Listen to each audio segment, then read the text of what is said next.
Generic versus branded medicine. तो ये question ना सिर्फ इंटरव्यूज में नहीं पूछे जाते, आम तौर पे भी लोगों को कंफ्यूजन होती है कि आखिर जेनेरिक और ब्रांडेड में डिफरेंस क्या है, और अगर डिफरेंस नहीं भी है तो ब्रांडेड इतनी महंगी क्यों होती है, पर अगर वही देखा जाए जेनेरिक तो ये सस्ती होती है। तो आज के इस वीडियो में आपको मालूम चलेगा, वीडियो एंड तक देखिएगा, आज मैं पूरी डिफरेंस बताने वाली हूँ, कोई कंफ्यूजन नहीं रहेगी। तो देखिए, सबसे पहले ब्रांडेड की बात करते हैं। तो ब्रांडेड क्या होता है, फॉर एग्जाम्पल कोई एक XYZ मेडिसिन बनानी है मुझे, तो फार्मा कंपनी ने क्या किया कि उस पर अपनी R&D मतलब रिसर्च एंड डेवलपमेंट टीम को बिठा दिया और उनको बोला कि भाई मुझे एक मेडिसिन बनानी है, उसके सॉल्ट पे आप रिसर्च करो। तो उस कंपनी ने क्या किया, पूरे सॉल्ट पे रिसर्च किया और रिसर्च करने के बाद उनको एक मिल गया सॉल्यूशन। ठीक है, अब उसने उस मेडिसिन की सॉल्ट खोज कर ली, खोज करने के बाद उसने पेटेंट डाल दिया कि ये मेडिसिन, इसकी सॉल्ट पे सिर्फ हमारी कंपनी का अधिकार है। क्लियर है?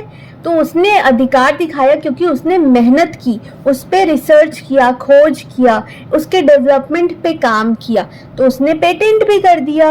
अब पेटेंट किया तो ऑब्वियस सी बात है उसकी प्राइस बढ़ जाएगी, क्योंकि manufacturing cost, research cost, development cost, packaging का कॉस्ट, एवरीथिंग इंक्लूडेड हो जाता है। इसी वजह से ब्रांडेड मेडिसिन महंगी हो जाती है। ओके, फॉर एग्जाम्पल मैंने यहाँ पे लिखा है 2 मेडिसिन, एलेग्रा, डोलो। अब आप इसको नाम से जानते हो, ठीक है, आपको पता है कि ये पैरासीटामोल है, PCM है, पैरासीटामोल है, बुखार में खाते हैं डोलो को, पता है। डोलो क्या है, एक ब्रांड नेम है। डोलो एक ब्रांड नेम है, हम सब जानते हैं। लेकिन वहीं अगर आप जेनेरिक में जाओगे तो आपको बोलना होगा कि मुझे पैरासीटामोल चाहिए। नहीं भी पता तो वो आपको ब्रांड नेम से नहीं देंगे, वो आपको सॉल्ट नेम से देंगे। मतलब अगर आपको बुखार है तो आप बोलोगे बुखार की दवाई दीजिए, तो वो आपको सॉल्ट नेम से देंगे, ना कि ब्रांड नेम से, क्योंकि यहाँ पे उनकी कोई ब्रांडिंग है ही नहीं। वो क्या करते हैं, जो जेनेरिक है उसमें जो सॉल्ट्स होते हैं, ब्रांडेड कंपनी उनको क्या देती है, लॉयल्टी देती है। ठीक है, वो क्या करते हैं, एक तरह से ब्रांडेड की कॉपी करते हैं। ठीक है, ध्यान में रखिएगा, जेनेरिक जो है वो ब्रांडेड की कॉपी करते हैं, क्योंकि इसकी जेनेरिक की अपनी कोई रिसर्च और डेवलपमेंट नहीं होती।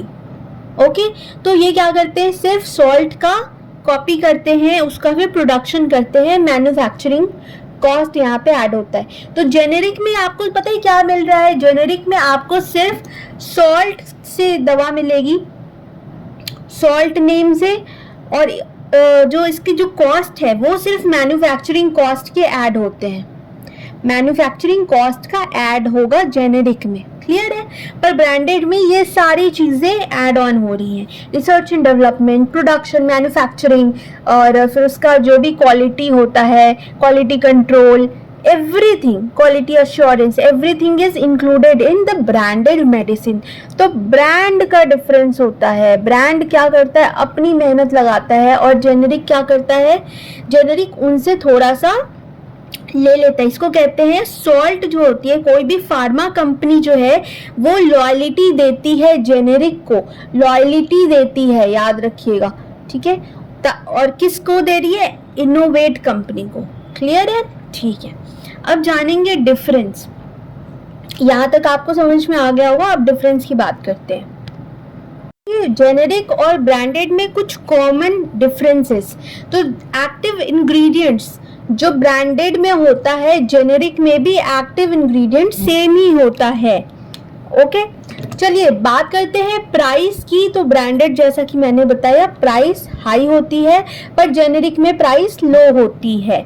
ठीक है, सेफ्टी दोनों की सेम ही होती है। ओके, क्योंकि सॉल्ट सेम है तो सेफ्टी भी सेम ही होगी।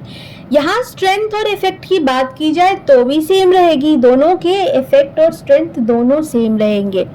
अगर आप बात करते हो लुक्स की, तो ब्रांडेड का अपना एक स्टैंडर्ड साइज होता है, स्टैंडर्ड शेप होता है, स्टैंडर्ड उनका एक कलर होता है।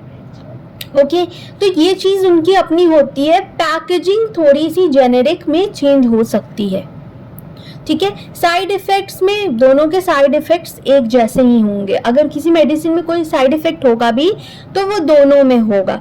अगर आपको मैं अलग से बताऊं क्वालिटी की बात, तो देखो जनरली आपने नोटिस किया होगा डॉक्टर जो है वो ब्रांडेड मेडिसिन ज़्यादा प्रेफर करते हैं, प्रिस्क्राइब करते हैं, क्योंकि क्या है वो थोड़ी कॉस्टली तो होती है, पर क्योंकि ब्रांड की बात है ना तो थोड़ी सी क्वालिटी बेटर होती है। जेनेरिक में हालांकि कोई दिक्कत नहीं है, वो भी सेम ही होती है, पर यहाँ ब्रांड है वो थोड़ा सा 19-20 का आपको डिफरेंस दिखेगा, दिख भी सकता है और नहीं भी दिखता है, ऐसी कोई बहुत बड़ी बात नहीं है। ओके चलिए बात करते हैं नेक्स्ट इन दोनों की डिफरेंस की।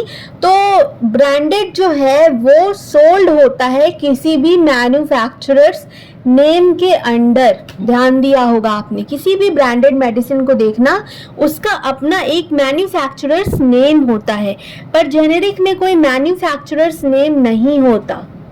ओके ठीक है।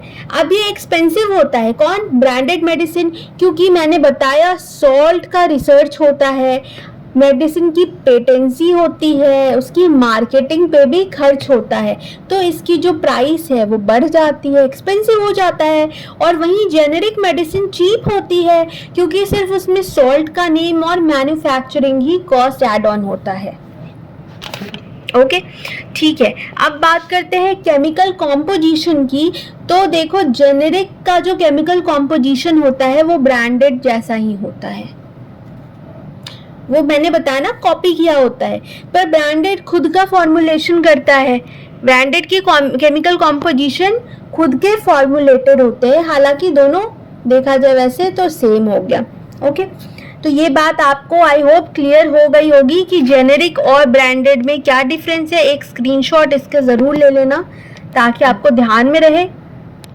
अगर डेफिनेशन की बात करूं तो generics are copies of brand name drugs having same dosages form and the effects, side effects, route of administration, strength as the original drugs, they are same. Okay पर वहीं अगर ब्रांडेड की बात की जाए तो branded are known as innovator drugs invented by pharma companies to prevent them being copied by other companies, that's why they file patent। ठीक है तो आई होप आपको जेनेरिक और ब्रांडेड समझ में आ गई होगी। अगर समझ में आ गई हो तो वीडियो को लाइक ज़रूर कर देना। मिलते हैं नेक्स्ट वीडियो में, तब तक के लिए बाय बाय।